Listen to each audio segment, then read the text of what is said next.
बच्चों, अब हम बढ़ते हैं प्रश्न दूसरे की ओर। नीचे कुछ वृत्तों के क्षेत्रफल दिए गए हैं, तो उस वृत्त के व्यास ज्ञात कीजिए। व्यास क्या होता है बच्चों? आइए हम एक बार व्यास को दोहराते हैं। जैसे मान लीजिए बच्चों, ये एक सर्कल है, ये त्रिज्या है, केंद्र है। केंद्र से जो भी रेखाखंड या जो भी लाइन वृत्त तक जाती है, इसे हम त्रिज्या कहते हैं। जब बच्चों यही त्रिज्या को हम और आगे बढ़ाते हैं, एक वृत्त से दूसरे वृत्त को वो स्पर्श करती है और केंद्र से होकर गुजरती है, तो इसको हम कहते हैं व्यास। और ये क्या हो गई? त्रिज्या। अब आपको बच्चों समझ में आ रहा है कि व्यास ये पूरा लंबा वाला है और त्रिज्या ये आधा वाला है। तो हम कह सकते हैं कि जो त्रिज्या है वो व्यास की आधी होती है, राइट। और व्यास जो होता है, व्यास बड़ा है इसलिए वो त्रिज्या का क्या होता है? दुगना होता है। जैसे अगर त्रिज्या 5 सेंटीमीटर है तो व्यास मतलब पूरा कितना हो जाएगा? 10 सेंटीमीटर। और अगर व्यास 10 सेंटीमीटर है, 12 सेंटीमीटर है, तो त्रिज्या उसका आधा मतलब 12 का आधा 6 सेंटीमीटर। इस प्रकार से बच्चों इसको हम हल करते हैं। तो आइए बढ़ते हैं सवाल की ओर। नीचे कुछ वृत्तों के क्षेत्रफल दिए गए हैं, आपको वृत्त के व्यास ज्ञात करने हैं। क्षेत्रफल दिए गए हैं तो बच्चों सूत्र भी क्षेत्रफल का लगेगा। वृत्त का क्षेत्रफल का सूत्र हमने इसके पहले के सवालों में किया है। क्या है? पाई आर स्क्वायर। अब आर मतलब होती है त्रिज्या, तो आपको क्षेत्रफल के सूत्र से त्रिज्या मिलेगी। फिर व्यास जो होता है वो त्रिज्या का दुगना होता है, आपको हमने जस्ट अभी बताया। फिर उसका दुगना कर देंगे तो आपको व्यास मिल जाएगा। आइए बच्चों सवाल हल करते हैं। हम डायरेक्टली सबसे पहले वृत्त के क्षेत्रफल का सूत्र लगाते हैं।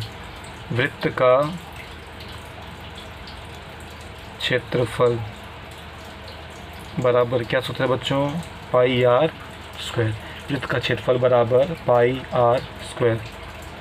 वृत्त का क्षेत्रफल हमको दिया गया है 176। क्षेत्रफल के नीचे हमने क्षेत्रफल लिखा, बराबर के नीचे बराबर लिखा।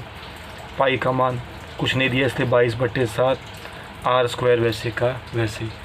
अब बच्चों हमको त्रिज्या निकालनी है, तो इस 22/7 का पक्षांतर करना पड़ेगा। हमने समीकरण हल किया है। बराबर के यहाँ जब पक्षांतर करते हैं तो नीचे वाली संख्या बटे वाली संख्या गुणे में जाती है और गुणे वाली संख्या बटे में। तो ये ऐसा हो जाएगा 176 गुणे 7, 7 ऊपर चला गया और 22 कहाँ गया? नीचे, बराबर आर का स्क्वायर। अब हम इसको 2 से कट करते हैं। पहले बच्चों 2 से कट रहा है, 2 एक कम 2, 2 एक कम 2, 11 बार। 2 अट्ठे 16, 7 में से 6 गया 1, 2 अट्ठे 16। अब 11 के पाड़े में ये कटता आपको पता है, 11 एक कम 11, 11 अट्ठे 88। तो आपको कितना मिल गया? ये 8 मिल गया। तो आपको मिल गया 8 गुणे 7 बराबर आर का स्क्वायर।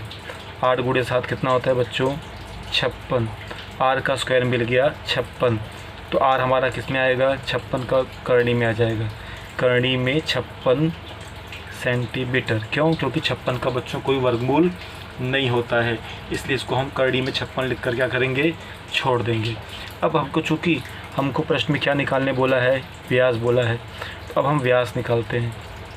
व्यास जो होता है बच्चों वो त्रिज्या का क्या होता है? दुगना होता है। आपको हमने बताया त्रिज्या आर मतलब त्रिज्या होती है, व्यास जो होता है वो त्रिज्या का दुगना होता है।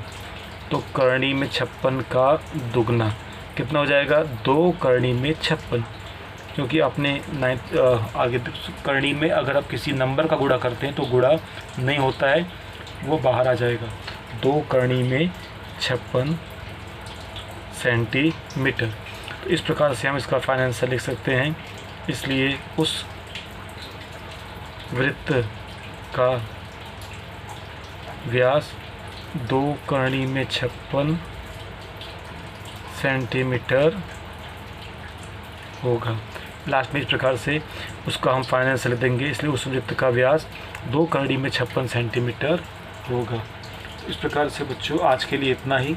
अब 15.6 के जो कुछ सवाल बच गए हैं उसको हम अगले पीरियड में समाप्त करा देंगे। आपकी परीक्षा शुरू होने वाली बच्चों, आपको परीक्षा का पेपर पैटर्न पोर्शन सब दिया जाएगा। आपको काफ़ी रिवीजन करने हैं। कुछ टॉपिक्स को कट किया गया है, वो आपको हम अगले पीरियड में बताएंगे कि कौन से परीक्षा में टॉपिक्स आएंगे, आपके किस किन टॉपिक्स की तैयारी करनी है। तो उम्मीद करते हैं तब तक आपको ये समझ में आया होगा। आपको मैं अब इन सब के PDF सेंड कर रहा हूँ, जिससे देखकर आप इसको फेयर कॉपी में उतारेंगे।